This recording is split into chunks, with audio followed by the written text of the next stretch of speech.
Joining us now, she is the head coach of the Princeton Tigers. Of course, they have been dominating the Ivy League. Has won, of course, made 4 NCAA tournaments. They've won the Ivy League championships now for a number of straight years. She's been a 6-time Coach of the Year in the Ivy League. She was a standout Hall of Fame pitcher at our alma mater at Lehigh, where she won 94 games. Of course, they're the 4-time defending regular season champions with the Princeton. I speak of Lisa Van Ackeren, joining us for the first time on In the Circle on D1 Softball. How you doing, Coach? Doing great. Looking forward to talking with you this morning. Yeah, I we met 2 years ago when you played at the UCF tournament, and I was super impressed with your team back then, and super impressed with you. I'm like, I got to get her on the podcast. It's boy, when the schedule's a little lighter for you, and here we are. And what's so cool is obviously kind of looking on your team. You've got a lot of those players still back from that team. Just talk about the fall. How has it gone so far for this veteran group that you've got? Yeah, I mean, we're a veteran for a couple reasons. I would say we've had some high impact kids who were freshmen when you saw us last down at in Orlando, and they're still with us. That's not unique to our team. They start with us and stay with us, which is I don't know, kind of special and maybe old school in the current climate of college sports. So we're really lucky because we get to develop them over the course of 4 years. But the fall's been great. I think, we have a lot of competitive maturity coming back, and I think our rookies are a phenomenal addition to kind of where the program has been and where we're headed. So they've jumped right in. I think it's been one of the, knock on wood, I may regret saying this, but one of the smoothest acclamations, I guess, of a new group of women into our program. And I would say our leaders are doing a really good job setting the tone for them. So they have a place that they're walking into that's really solid. Last year, you win the regular season title. You don't win the automatic bid. Brown, give them credit, they played well, won the conference tournament, got the automatic bid. When you reflect on last season, what comes to your mind? Yeah, I mean, I think we talk quite a bit in our program about peaking at the right time, and I think Brown peaked at the exact right time. And I think we let our foot off the gas a little bit at the end. And so, as a competitor, that leaves a terrible taste in my mouth in the best way. I'm motivated by that stuff every day. And so it's great because I think there's some fuel. We have won the league 4 years straight. But I think we know we left something on the table last year. And I think especially for our returners, especially for our senior class, they don't like that feeling. And I recruit competitors. So we want that opportunity again. And we're not going to leave anything on the table. So yeah, it's very, very motivating, especially in our fall season and now kind of in our off season, to have that, as a little extra fuel. Do you sense that in the fall from the returners? You sense that? Has that been talked about, or is it just it goes without saying? It's kind of an undercurrent. I think it's interesting. As a competitive person, I think you always have to balance being motivated by things that have happened in the past because you can't control it. So I think we're pretty good at staying present, that this team is not last year's team, right? Every team is new. Every year, each individual comes back in a different place. Like there's a lot of growth and maturity that happens amongst the team. So I think it's a little bit of both. I think when we need a kick in the butt, there's a reminder that's going to be up on our outfield wall of a 2025 under NCAA appearances that isn't there. It's not there. So I think every once in a while we need that reminder that like doing those little things, not taking a workout for granted, pushing each other to be the best that we can be has consequences, positive or negative. But generally speaking, I would say they're really good at being right here, right now with this group and this team. And they really are bought into like our own development with this group in 25, 26. And you mentioned you have a veteran group, but you also have a good big class of freshmen that you're excited about. How do you mix in those two groups, the freshmen with this veteran group, and click, because it is a different team than last year. Yeah, I mean, a lot of it has to do with stuff off the field first. Relationships, especially, I would say on women's teams, every good team that I've either been a part of as a player or as a coach, they really have to work at those relationships off the field first. And I think that's a big part of it. The cool thing about Princeton being the institution that it is um, people are so excited to get here freshman year because it's got this prestige, it's got that name brand, especially on the academic side. That's exciting for them, but it's also can be intimidating at times. And I think for a lot of our kids, we introduce them to the Ivy League, we introduce them to Princeton. It's not like every kid on my team was looking at Princeton and then we went to watch them play kind of in the recruiting process. It's usually the other way around. And so that requires a lot of mentorship at the beginning of the year. So they become really ingrained with the upperclassmen because they're looking for that guidance. And our upperclassmen do a phenomenal job of making sure that they have what they need to hit the ground running, to get really embedded in the university when they get here. And then that stuff really translates on the field. The more secure that you are as a person, the more secure you are kind of in your life in the other 22 hours that we're not with you, the better that stuff shows up on the field. Let's talk a little bit about the group you've got, and let's start with the offense. You've got a core coming back, including the top four hitters on your team from last year with Julia back. You got it's Karis Ford. I mean, talk about for those that haven't seen your team play. Describe this offense and the players that help contribute to it. Yeah. I would say collectively, our team really bought into power in a way that we hadn't in past seasons. And I think we have. If you watch my team in the weight room, it's exciting. You know, they move weight. They want to be explosive. And I think last year we really bought into helping that translate a little bit more, in the box. And I think we have some people who can put the ball hard and long in the air, which is awesome. Carice being one of them, Julia being one of them, Sonia being one of them. And so we're not all based on power, but I would say we have an even more dynamic lineup, people who kind of understand what their strengths are, and what their goals are in the box. And then, making a good game plan for what we're going to see. We got really into productive scouting, not over analysis scouting, which when you're dealing with high performing women in the classroom, you have to walk a fine line between how much information is good and productive information and how much information can create that over analysis. I think we found a really good sweet spot for that last year. And so, yeah, coming back, I think what's so cool, and I'll use yesterday's practice as an example. If you watch Carice Ford hit, it is like a car crash in the best way. She literally will take a swing off of front toss on the field, and our freshmen will gasp. But that's how quick her hands are, how explosive she is offensively. And I think when you have hitters like Carice in your lineup, it's inspiring, for the young guys coming in to be like, wow, that's what she's capable of. I wonder what I'm capable of.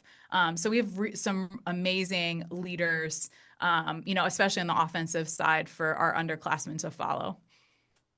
Yeah, to back it up, Carice, 10 home runs, 41 RBIs last year, 344 average. Sonia, 357 average, 8 homers, 33 RBIs. Julia, 369, 6 homers, 30 RBIs. And they all blossom at, throughout their careers. They're at different points there. Describe them as players for those that maybe haven't seen them play, because they're fun players. Sonia's probably my favorite player on the roster, seeing her play in person. But give me the breakdown on them and some of the others you've got there that maybe are a little bit under the radar behind them. Yeah. Julia is maybe the best athlete that we've had in recent memory. She's three-time All-Ivy at three different positions. She played third base her freshman year. She was a catcher her sophomore year. And she played shortstop for the first time in her life last year and was first team All-Ivy at shortstop. So that just tells you the level of athlete that she is. Senior captain for us. Like, I would say she's one of those people that our alums and the people who've played with her and our current team would be like, she's just rock solid as a human. And she's someone worth following and someone who speaks from her heart and plays with her heart. And so I think she's a really great tone setter. We usually have to have her at the top of the lineup because she has quality at bats and she sets a phenomenal tone for our offense. Sonia's probably a little more overtly fiery. She's someone that the pitchers love having in their ear. She can get you going and like gets really excited when somebody makes a great play. And then she's able to take that momentum and translate it to offense, which I think is really special. She's also someone who does all of the little details really well. So she loves talking hitting. And I think like some of our underclassmen who get paired with her in our off season, they love hitting with her because she's as curious about their swing and their process as she is with her own. I think that's a huge unlock for an offense when people are invested in you, to that degree. She does a great job with that. And then Carice is probably our best hitting coach in the dugout from a player perspective. She's someone who our team goes to talk through, especially if they're struggling or trying to figure something out mentally. She's watching them and will help them. And I think by doing that, she's learning her own swing better. She's solidifying her approach. She's one of those people who's phenomenal one-on-one to talk to about anything. Rock solid person, again, just like a wonderful human being who's really invested in the people around her. So she's kind of our, because she does a lot of DPing for us. We're hoping with a little more health in her lower body this year, we'll get her on the field maybe a little bit more. But having her in the dugout alongside our hitters preparing for their at bats, is like having another coach, honestly, on the team. So she's been great. I would say a couple others to keep an eye on. Braden Hale, she's a catcher from Georgia, a sophomore. She has settled so much into her sophomore year, just kind of understanding the college game, helping our pitchers get grounded. But I think she's a huge offensive threat. And I think we just started to get a taste for that in like the second half of the season. And so I'm excited to see what she's going to do with it. Jess Phelps is another one who is just an elite hitter. Injuries had her kind of in and out last year. And so hoping to get her bat, in our lineup more consistently. And she's just somebody who she can flat out hit. Like I remember writing that down when I watched her play for the first time. I'm like, this kid just knows she can flat out hit. It's not teachable what she's able to do. So, and then we've got a couple freshmen that I think are going to make some noise and challenge our upperclassmen. And they always light a fire. So I'm excited to see what they can do too. How do you develop a freshman kid as a softball player at a place like Princeton? And I say that because it's not just so simple to adjust from high school to college in general, especially as an athlete, especially as a student athlete. But at a place like Princeton, where the standards academically are as high as it gets, how do you balance and develop a young woman as a student athlete at Princeton like that who comes in from high school? Yeah, that's a great question. I think there are some nuances here for sure. One being softball is should be something in your life that brings you joy, not pressure. And I think sometimes in the recruiting process, it feels so heavy and feels so intense that when they get here, you can get baited into treating it the same way, and it's not. College softball is such an amazing opportunity. And so I think that perspective is really important that we establish with them early on. I'll give you a small way that we help them with that. They come down from class, they may have been in engineering. They may have been in like a Chem 201 lab. Um, they're coming down from some pretty intense classes, even freshman year. And when they get to practice, they warm up, they get to catch up with their friends and their teammates. And then we have this 5 minute block of time where they can kind of find a space on the field. They have their own routine with it, but they have 5 minutes to get present and get grounded at softball. And it's a chance just for them to transition from using their academic brains up campus, where it's like, okay, I have to be locked in one way, and I can be analytical, and I can be hardworking in this area. And now I have to use my athlete brain. And sometimes when those two things don't separate, it can be a really long day in the cage because your student brain, your academic brain isn't usually a great hitter. And so helping them differentiate, I think is really important. And from there, then it's about getting to know them individually, helping them understand what their strengths are. That's one of the most fascinating things that surprised me about coaching, how few athletes actually know what they bring to the table that's unique to them. And so I think a lot of that self-discovery, and that's the phase that we're in right now, which is like my favorite part of the year, is helping them understand what they're really good at and leaning into those strengths and then adding on from there. So coming to softball from a place of what are you good at? Let's make that elite versus let's fill your gaps and try to get better at the things that you don't think that you're good at. Yeah, and is patience a word too? Because there might be a day or two where the player is just kind of mentally just not there because it's exhausted from whether the exams, the class, the coursework. I mean, again, it's that alone could take its toll mentally on you. Is that something as coaches you have to pick up as a coach? Kind of, read your player, because some players can figure it out and can handle it. Some might have some tough days. It's just human nature. Yeah, I don't know if it's patience or that I would need more patience than any other college coach, but I do think it's grace. It's grace for understanding the humanity of what we're trying to do. The world is a tough place right now. If you're looking up from, your life at Princeton University, which is pretty damn privileged, in the grand scheme of things. That doesn't mean though that they don't have difficult things going on. It doesn't mean that that class was really tough today, or maybe there's some off the field, that's going on that might be impacting them. And so we try to see the whole person in that first and foremost.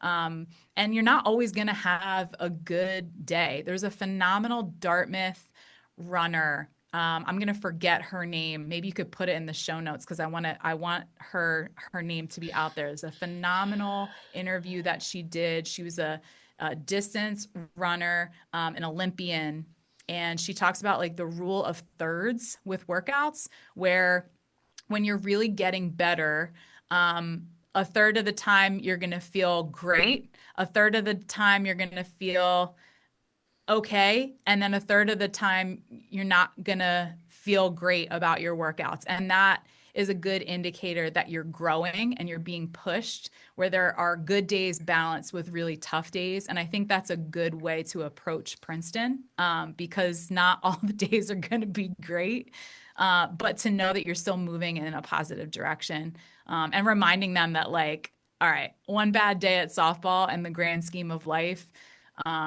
I haven't had many bad days on a softball field, so hopefully we can bring that perspective as coaches when the days are really tough. Is it Abby Cooper you're talking about, or Alexei Pappas? Because they're both Alexa Pappas. Pappas. All right, see, I figured Yeah. it. All right, it took me two guesses. See, Yep. that's why I'm not at Princeton. It took me two guesses. But no, that's a great perspective on that deal. Defensively, you mentioned it. You're not shy to move players around if you have to. How does it? What's the outlook defensively? Any standouts there? Any movement changes there that you're looking at it and tinkering with there in the fall?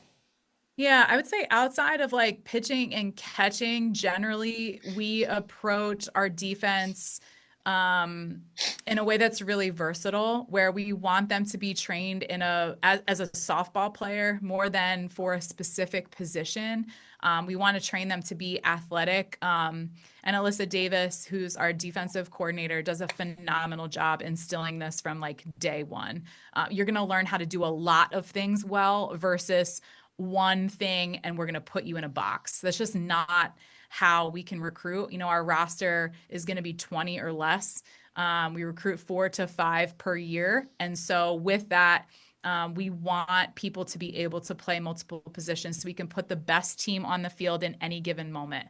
I would say our philosophy from like a roster management standpoint is more like football special teams, maybe than anything, in that if you have a specialty and we can get you on the field for 1 or 2 innings where your skill set can be used for the team's benefit, we will do that. And so if you have something to add, we will find a way for you to use that. And then they're getting consistent opportunities to make an impact on the game in different ways. Some of them are going to be more defensively. Some of them, it's going to be base running. Some of them, it's going to be pinch hitting. And for some of them, it's going to be on playing every inning of every game at some position. But, Allie Goodwin's a phenomenal example of this. She came in playing second, third, and pitching, played a little bit of first base, played a bunch of second base her freshman year, and then sophomore year, she was at first base for us and had to adapt to that position. And she was the best person for the job and leaned into it. And she's so athletic and versatile. We could put her anywhere on the field. But I think when you have people like that, and she's now a junior, when you have people like that who show you how to do that well, I think the rest of the team really buys into that too. And the freshmen were already getting their feet wet with, you're not just one thing. You can be good at a lot of different things. It allows us to move the pieces around from a matchup perspective in season, if there's a heavy scout that would influence decision making. But it allows us to move people around too when there are injuries. And we had some people in and out of the lineup just due to injury last year. And we were able to plug people in seamlessly because that's how we train day to day. I love it. I love the specialization terms. There's some football terminology there, defense coordinator and all. Where'd you get those terms? Because you're one of the few, I picked up on that a couple years ago, that uses those terms and not shy to say, hey, you're going to be our specialist, kind of like, football says, hey, you're a nickelback, or in baseball, you're the relief, you're the high leverage player. You're kind of ahead of the curve. You used that. Where did that come from? Oh, I don't know if we're ahead of the curve. We just make it up. Like, it's a good idea, right? Come on. Like, I don't know. Coach, I'm a teacher by trade. I got a master's in education, and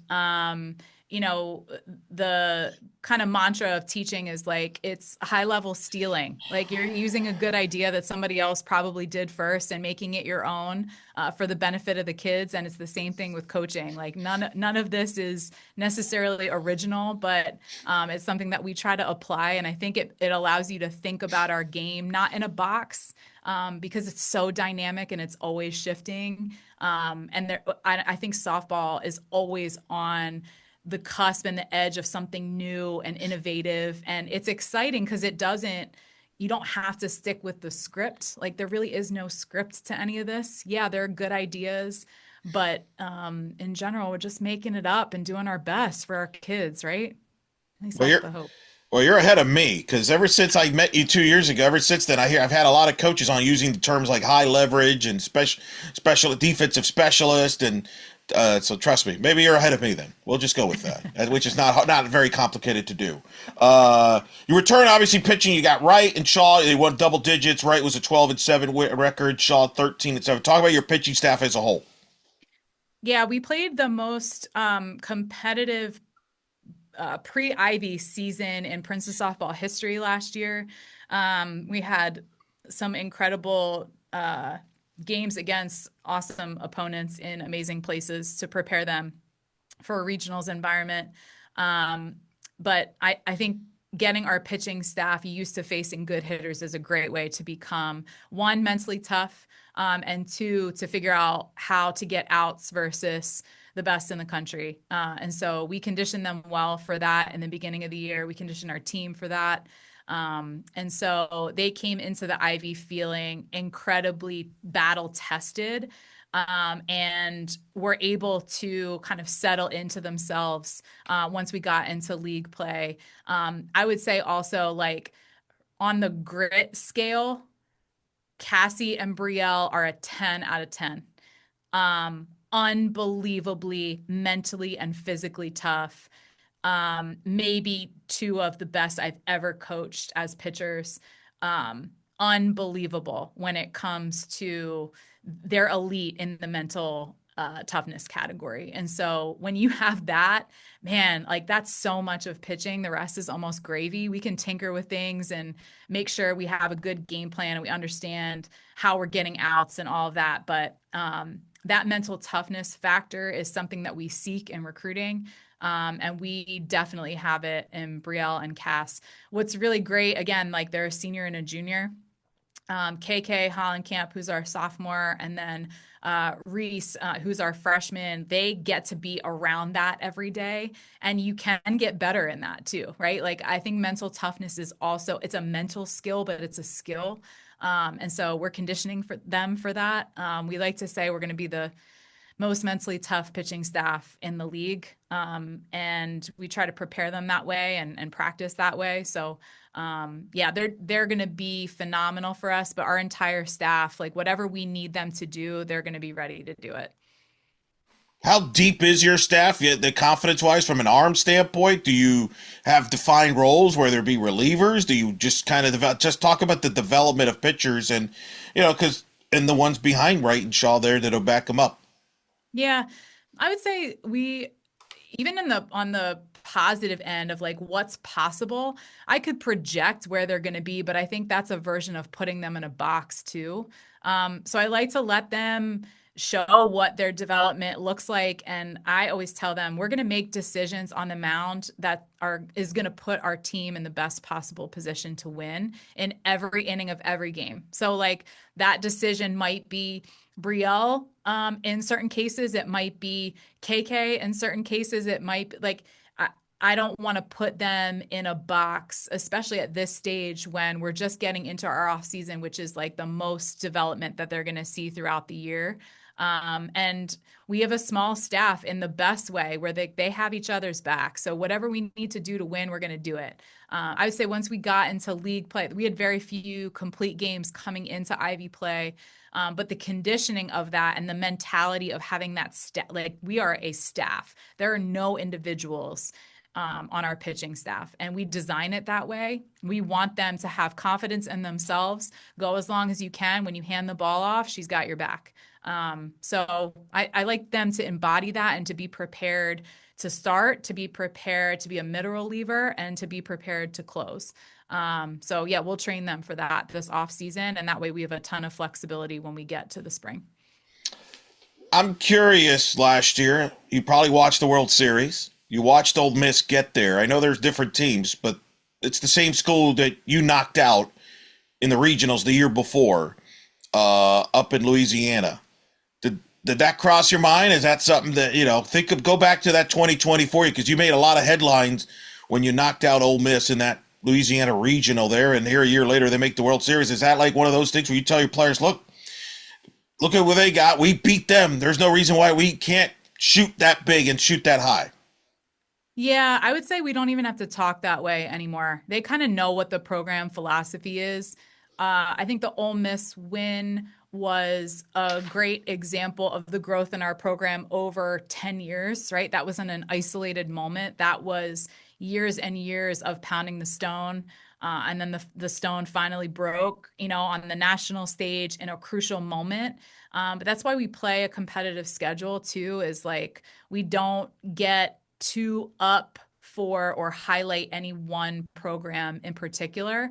We want to win every game that we play. And, like, I'm unapologetic about that.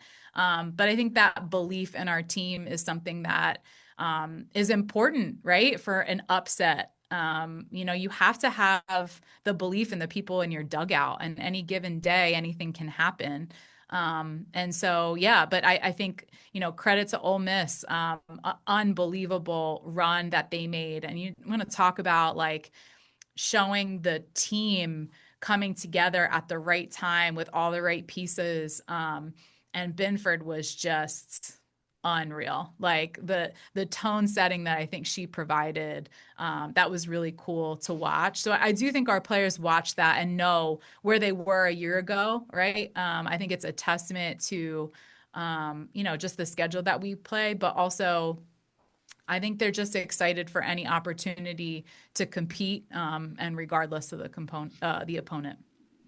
Well, you made me look smart in 2024 because I said watch out for Princeton there in the bracket, and you made it correct because I watched you in person. I remember you jumped on UCF, gave UCF all they could handle in their own park, so I knew you were good on there. And I remember talking. You said scheduling was a part of that. It's tough, and the tough schedule.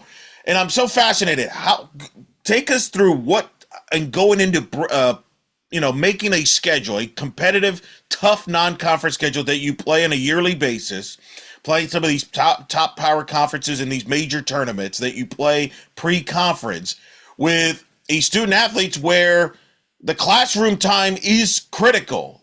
And now they're out of the elements. I know obviously technology now, you could do it online and all that, but again, the standard is super high where there's a lot of focus that needs to be and preparation. So take us through that process of making a schedule where you're going to be on the road a lot, but yet it's not like they need to be focused on classrooms even though they're not on campus. Yeah, that's why they come here. Honestly, they don't just have one goal on the field or in the classroom. They have both goals. And when you choose Princeton, you know what you're getting into. And it's the mentality is, let me find out how good I can get. Let me see how good I can get at both of these things that I love, without having to trade off one for the other. And that's incredibly challenging. I would say, on the day to day, what it looks like is efficiency and presence. Am I where my feet are? When I'm at softball, am I at softball? When I'm in the classroom or doing work, am I focused on the task in front of me? And a lot of it comes down to, I want this lifestyle, because this is also what they've dreamed about, right? If you want to play college softball, that's an amazing dream. And alongside that, our kids have dreams of being doctors, of working on, as an astronaut. We have people who want to go into mental health professions. Like, we have people who want to do a bunch of different things, and also have this high level softball experience. So it comes with the territory, and time management is important. When we travel, our upperclassmen are setting the tone for what it looks like on the road. So before breakfast, I would imagine on some teams, maybe my own college experience, you sleep until breakfast time. At Princeton, often we'll have a group of 4 or 5 who are down in the lobby and have been up doing work, sometimes for a couple hours before, so that they can get their work done and out of the way. So the rest of the day they can be solely focused on softball and competing.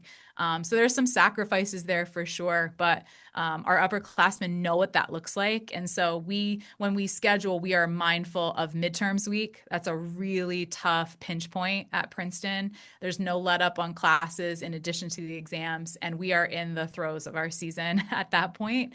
So we have to be mindful about what that looks like.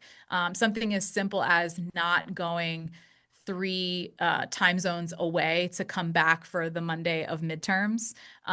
So there's small things that I try to do as a coach just to take some of the pressure off and balance the priorities of our program. We always make it work, but honestly, they really want this experience. So makes that part a little bit easier. What made you want to have this experience as a head coach and come to Princeton when you took the job? Uh, I would say I need to be in a work environment with a place whose values align with my own. And I think Princeton is, the epitome of that. Competitive excellence, not trading off one experience, great experience for another. I think I loved softball. I was on one end of the spectrum when it came to passion for the sport, but I also am a whole person and have a lot of things about me and my own life that are well beyond the lines of a softball field. And I think I enjoy working with student athletes who have that mentality too, who know that they're whole people, that there's more to them than just athlete, and that their identities run the gamut, in a lot of different directions. And so I want to be around high performers too. I think it brings out the best in me, and I hope to contribute to that environment. I'm definitely gaining more than I'm giving in that category being at Princeton. But it's amazing. Like they come down to practice and they're talking about their classes. I'm hoping to go to a constitutional law class with Sonia next week because she invited me. I was like, I think you would really enjoy this, my professor in this class. And it's like just being in that type of environment where there's an excitement about things that are going on day to day. So yeah, it's an awesome place to be. Wow, that's a a nice invite to get. Honored, always. Yeah, I was gonna say I don't know how many where the hell common that is. That's pretty good, pretty cool. How are you a different coach now than when you took over the job? And maybe yeah, I'll expand on it. Maybe how different of a person are you now? For having the experience and having this daily exposure and experience with these student athletes. I'm not sure how I'm different. I am different. Um, they have really, each player has taught me something so crucial about myself, about the world, about how to be the best that I can be at this job. I think I've definitely evolved in that area. It's always interesting to talk to alums, when they come back and they visit us often, which is great. We get to see them too when we're playing on the road. They'll come to games and they notice some things too, just about my coaching style that they're like, wow, this is different. So I think it's been an interesting evolution, but I really believe like when we're recruiting, we are selecting individuals who happen to be great softball players, who happen to be great students. And each of them is really incredibly special to me. And each of them has taught me something really important, I think, about how to be a better coach. And so I'm just trying to take in as much information still. Like I don't want to be tapped. I want to keep getting better at what I do and be the best coach for them. And so yeah, I think I've changed a lot. But I feel like a panel of alumni would probably be the best people to ask. All right, I'll make a note of that. We'll get a panel together to break you down there. Hey, let's talk about panel to talk about you as a player. You're a Hall of Famer at Lehigh, 94 wins at Lehigh. You got inducted into the Hall of Fame in 2019. You played for a legendary head coach. How would you describe, for those that maybe didn't get to see you play as a pitcher, and your experience there at Lehigh? Oh, that's so hard to answer. I'm ultra competitive. I would say to my teammates as a coach, I'm almost unrecognizable to them because as a coach, I have to be incredibly steady, unwavering, unfazed. As a player, I was fiery, locked in all the time to the nth. I never took a pitch off in my college career. I think that was my strength on the mental side. I was definitely not the most gifted physically, but I am locked into every pitch. So I definitely try to do that also as a coach. But I think the funniest thing was having a couple of my teammates come to watch, or this was early on in my coaching career, and they were like, "Who are you?" They couldn't even believe how calm, I guess, I was projecting to be. Because as a player, I was super fiery, super competitive. Yeah, so it's interesting to see those side by side. But Little different personalities there. That's fascinating. So I guess the question would be then: does Lisa Van Ackeren, the head coach, and Lisa Van Ackeren, the pitcher, if they're in the same room, would you be able to coach her? Would you get along and be on the same page? Oh, Oh, that's that a is so dangerous. No, I would not be able to coach her. She would have been a pain in my butt. Um, and I think it's because as a player, I was incredibly stubborn. Sorry, coach. Fran, who has been at Lehigh for decades, has had unbelievable success. Um, an awesome recruiter, an awesome manager. He really like showed us how to win and compete at a high level. But I gave him a tough time because I think I'm a bit stubborn. I hope to be stubborn in the right ways now. I was not always stubborn in the right ways. And so she would be hard to coach me as a player. I think I would have a I would have a hard time with that. I was gonna say, have you reached out to coach and say, "I'm sorry, coach, for like how I was," like, because Oh, now all you the get time. because you probably now understand. You probably had disagreements with him, about things, and now as a coach, you kind of understand where he was coming from now, like probably years Oh, later. 100%. Perspective shifts. It reminds me of parenting, like the amount of times that I've called my mom to apologize now that I have a daughter of my own. It just changes everything. We're like, I'm so sorry. But no, coach and I talk all the time. We run into each other recruiting. We call and try to problem solve and like pick each other's brains. He's stayed a big part of my life. And so, yeah, but I think he would say the same about me. Well, speaking of him, he just got named listed on the D1 softball's all quarter century top 25 mid major.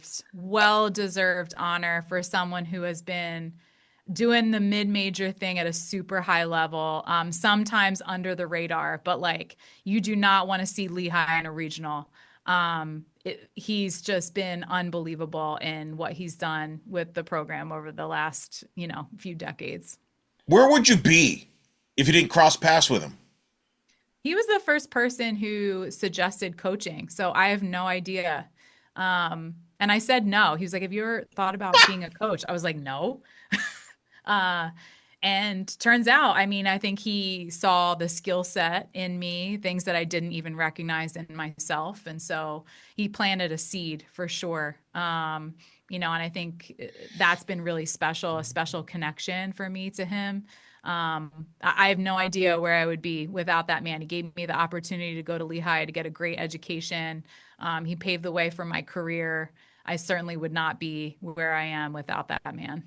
Yeah, I mean, would like that? That's so fascinating. Like how him ask saying you have you thought about being a coach, and then how did he talk? And how did you change your mind? Did he talk you out? Talk you into it? Like how did that all play out?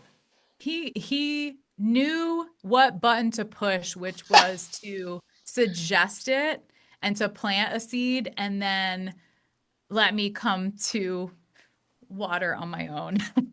um, but no, I think that's where it starts is just like someone sees something in you that you don't see in yourself. And I think I take that part really seriously as a coach now, where those it was a 5-minute conversation and that didn't have a lot of depth, but I replay that conversation often and I think about the impact that one sentence, one comment, how that can impact somebody in a positive way.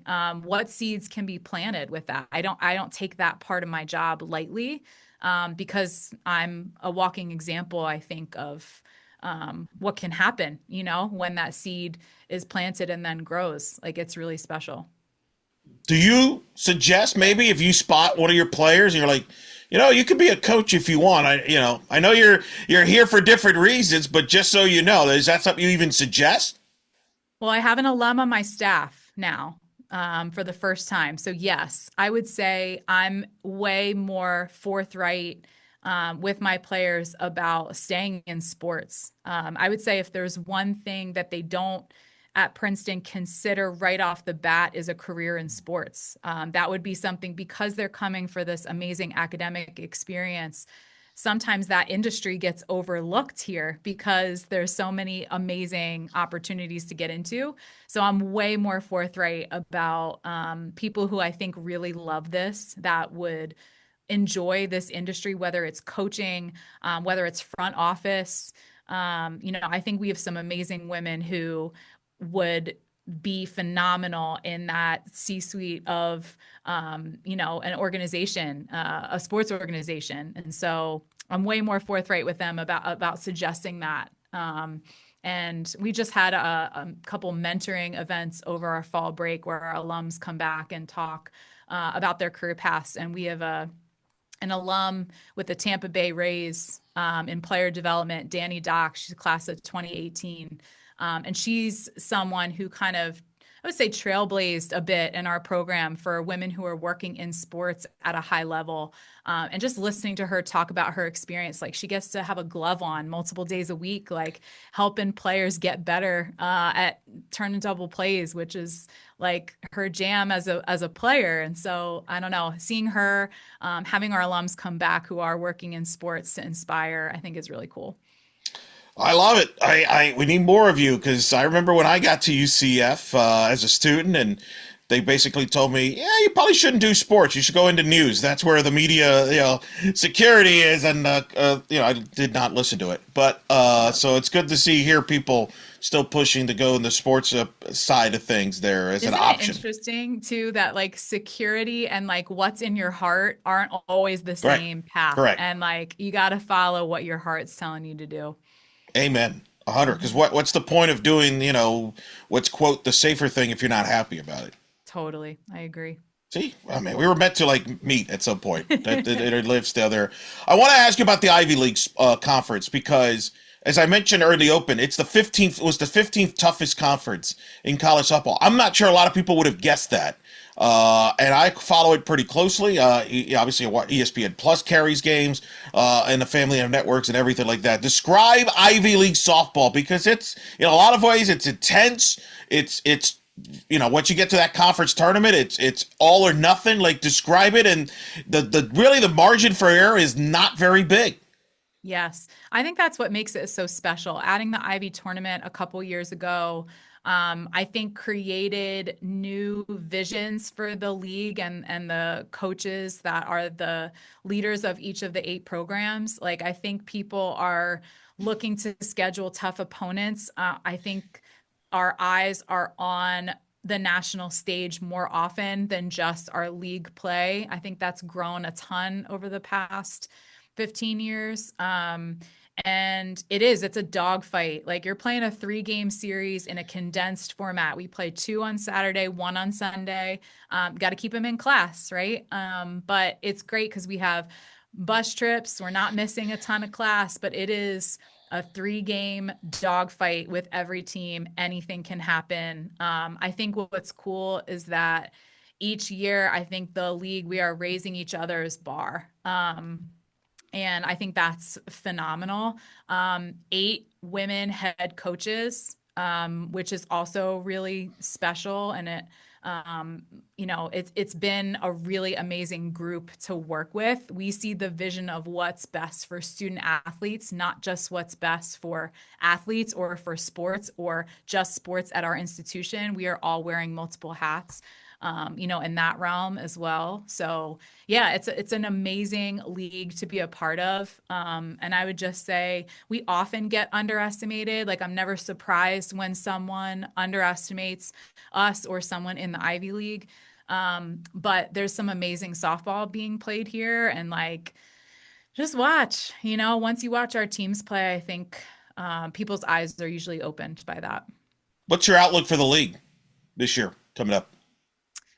Um, in the name of being present, I like to stay right where I am. So I don't have really any projections other than I know there will be some really tough teams who have reloaded. And I know that typically, just with our past recent success, that we're going to play with a target on our backs.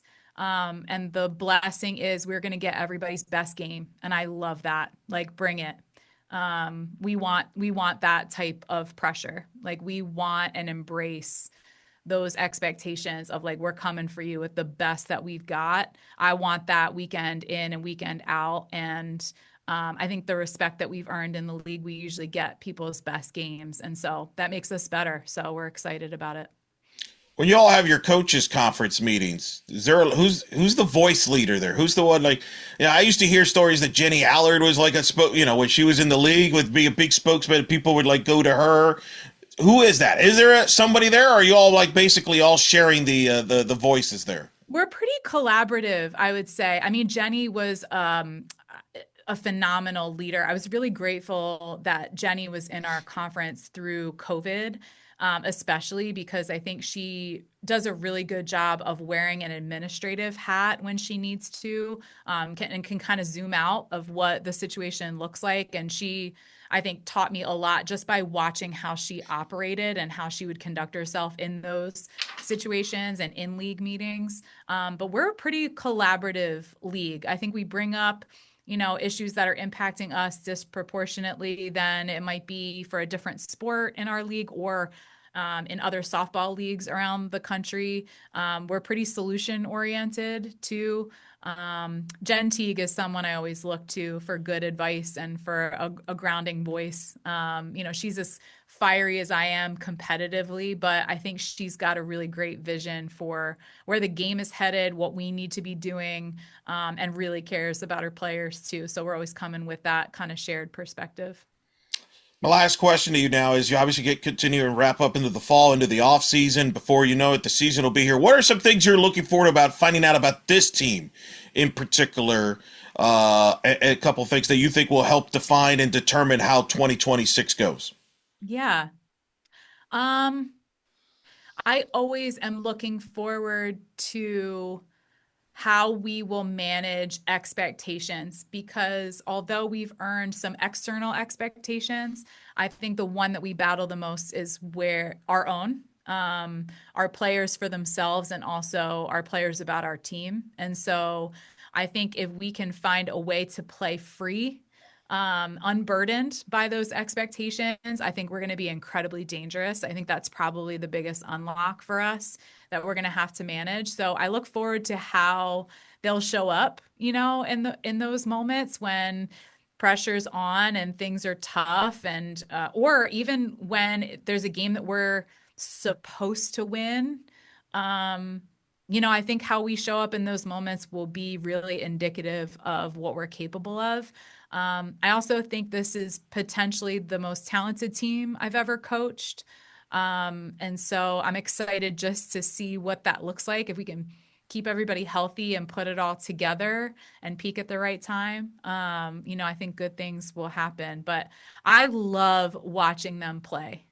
Like to think about the first day of the season, like still gives me goosebumps, which tells me I'm still in the right profession, but just the perspective of getting them onto the field all together in the spring. I don't know. It's exciting to see what we'll have. That is Princeton head coach Lisa Van Ackeren, Lehigh Hall of Fame pitcher great, joining us here on In the Circle D1 Softball. Coach, it was great to catch up with you once again. Great to get you on the podcast. I'm very jealous because you've got a better setup than even I do for the podcast. I might next time have to go travel up there and just do the pod from there because you got better microphones. I mean, I'm blown away. Listen, come on up. We would love to have you anytime, Eric. It was a pleasure getting to talk with you. All right, good luck, Coach, this upcoming season. Lisa Van Ackeren here on In the Circle.